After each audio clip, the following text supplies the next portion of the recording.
All peoples have their peculiarities and their enthusiasms. We are no exception. One of our enthusiasms is a game whose cause is served by experts and by those who only stand and wait.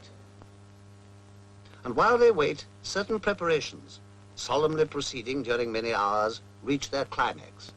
For this is Lord's, deeply rooted in tradition and in the ritual tradition brings, where until the proper time, no man may enter unless he have some special access. Well, on this occasion, I have some special access. My name's Arlott, John Arlott, and later on I'll be telling you something about the match. In the meantime, out comes the old country land measure. 22 yards, 4 rods, poles or perches, 1 chain, the length of a cricket pitch. They're measuring out the wicket, and that is something of a ritual, as a matter of fact.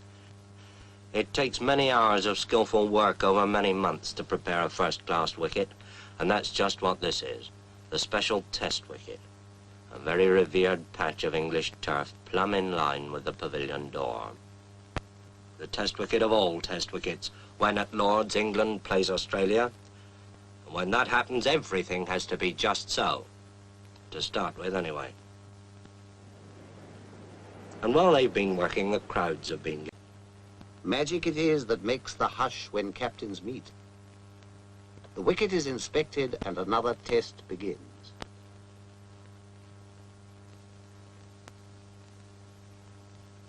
Don Bradman wins the toss for Australia, and Australia are going to bat. They're going to get first use of this good wicket. And here's the England side coming into the field. Yardley leading them, and here's Tom Dollery, Jim Laker, Dennis Compton, and Douglas Wright of Kent at the end. And then, out of the pavilion gate, come Australia's opening pair, Barnes and Morris, Morris in the cap. And Alec Bedser of Surrey begins the bowling from the nursery end. Fast medium right arm comes in, bowls to Barnes outside the off stump, and it bounces off Evans' pads. Bedser again. Bowls again to Barnes and again beats him outside the off stump. And the first over's a quiet one, a maiden. And Alec Coxon of Yorkshire bowls the second over from the pavilion end. Elbows well out, comes in, bowls to Morris. Morris forces him away on the onside, and the Australian innings is underway. The first run's up on the board.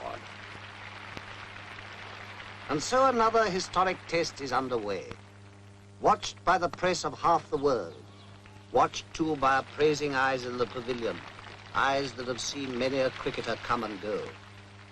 For here in the long room at Lord's, criticism is restrained, praise is brief, and only sunny days and history are long.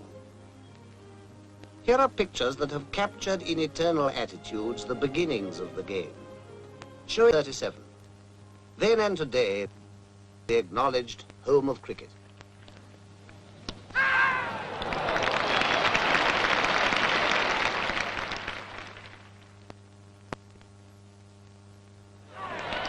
Australia's innings has come to a close. The score stands high and is duly noted. There is time to breathe until England takes the field. Now, cricket in the hands of the experts, more than a game. It's a craft at least, almost a science.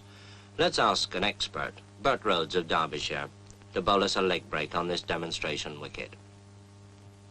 Now, there's the spinning finger, the third one, see, cuddled close against the seam. It comes up. Now, this is the perfect leg break. Watch where it pitches. Just outside the line of the leg stump, and it turns enough to beat the off stump. And now, the orthodox, the natural break, spun off that index finger, the off break. And this pitches, watch it, outside the line of the off stump, and it beats the leg stump. Now that's the right arm bowler's orthodox weapon. Let's see how the batsman copes with it. As the ball comes down to him, turning into him, well, all right, he just lets it hit the bat. And that's why short-leg fieldsmen were born. Well, perhaps attack's the best method of defense. Down comes that off break again, and the batsman hooks it hard and high over those short-leg fieldsmen, but not over deep square leg. There is a way of doing it, of course, over the ball as it moves into you, and push it away along the ground as Edrich does this ball from Lindwall, playing it to Barnes. when England earned 27 for 1, which is nothing for Englishmen to be very happy about. And Ray Lindwall is bowling at full speed to Hutton. That ball's well up term and he pushes it away past mid-off for a comfortable 2. Bradman moves round those hungry Australian slip fieldsmen, and Lindwall, in one of the finest spells of fast bowling seen in England since Larwood, bowls again, this time to Edrich, and Edrich pushes him away out into the covers, quite safely.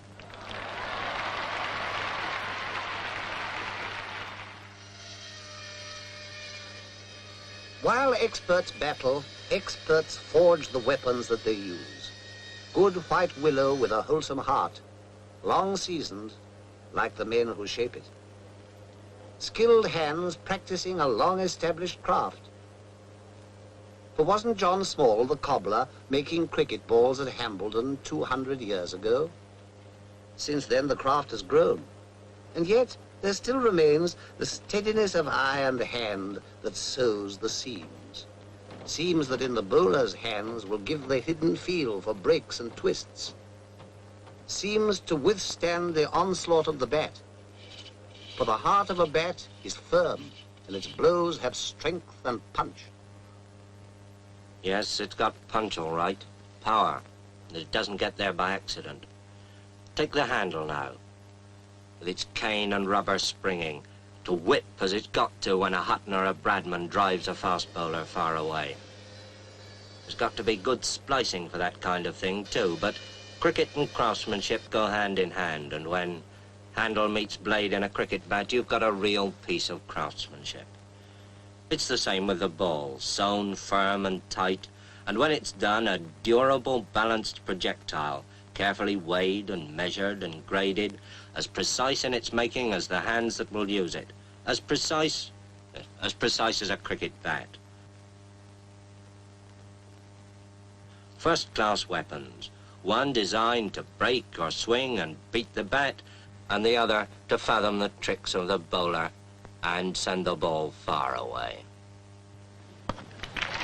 And it takes Doug Wright at number 11 with a wild swing over the bowler's head, sky high up there into the long field, to save England from the follow-on. And Ray Lindwall, with 4 wickets already in the match, bowls again from the pavilion end, and bowls Alec Bedser. And England are all out for 215, 135 behind Australia on the first innings. The rivals can pick up the score in detail straight away as they come in. With Australia 135 in front, they'll probably think that's a pretty sad 3-pennyworth. But now Australia have started their second innings. Bedser bowls to Barnes, his in-swinger, and Barnes puts it away, down to long leg. Round comes Hutton, fielding at long leg, and there's that quick low throw to Godfrey Evans. And now Wright bowls to Morris, and he's out.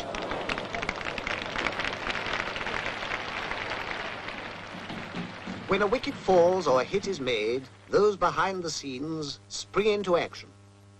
What they record will go speeding over land and ocean. When a batsman strikes, the whole world outside will want to know the score. And when they know it, they'll cast an envious thought to those who sat at Lord's and watched. And there goes Barnes, magnificently caught by Washbrook at long on for 141. And Australia are now 431 in front. And now here comes Lindsay Hassett, the vice-captain, to face up to Norman Yardley. I suppose waiting for the earlier batsman. He's had his pads on for best part of 4 hours. Well, he needn't keep them on any longer.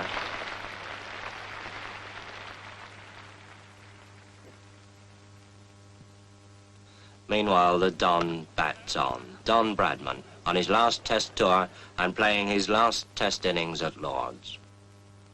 Don Bradman, the pride of Australia and the despair of England. But whichever side one favours, who can but acclaim a master?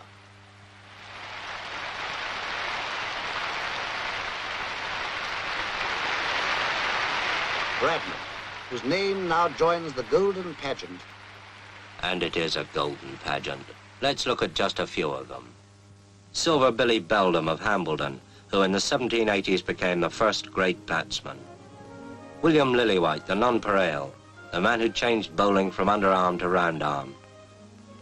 William Clark, the one-eyed Nottingham bricklayer who, with his All England 11, spread the gospel of cricket all through the country. The Lion of Kent, Alfred Minn, the great fast bowler of the 1840s and 50s. Spofforth, the demon bowler from Australia, who in the great test of 1882 even took the wicket of the old man. W.G. Grace, the Gloucestershire country doctor who turned a rustic sport into the science of modern cricket. The first man to score a century before lunch in a test, Victor Trumper. Ranji, and the bowler who suspended the laws of timing, Maurice Tate. Clary Grimmett, the most accurate of all leg break bowlers. A problem even for England's great opening pair, Jack Hobbs of Surrey and his imperturbable Yorkshire partner, Herbert Sutcliffe. Jack Hobbs, the modern master, who, in the 1930s, resigned his supremacy to a young man from Bowral, Donald George Bradman. A pageant of 170 years of cricketers on whom the sun always shines. In retrospect, anyway.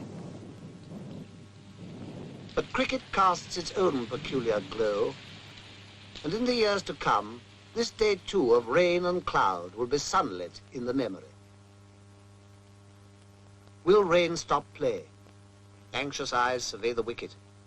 Willing hands turn too. But fate is kind and the battle is renewed. All through a cloudy afternoon they struggle on. The English batsman extra careful, heavily conscious of each wicket as it falls. England want 596 to win and Hutton's out for 13, and England 42 for 1 wicket. And now Toshak bowls to Edrich. Ian Johnson catches him at first slip. Edrich is out. England 52 for 2 wickets and in trouble. That'll hurry him and depress him in the printing room.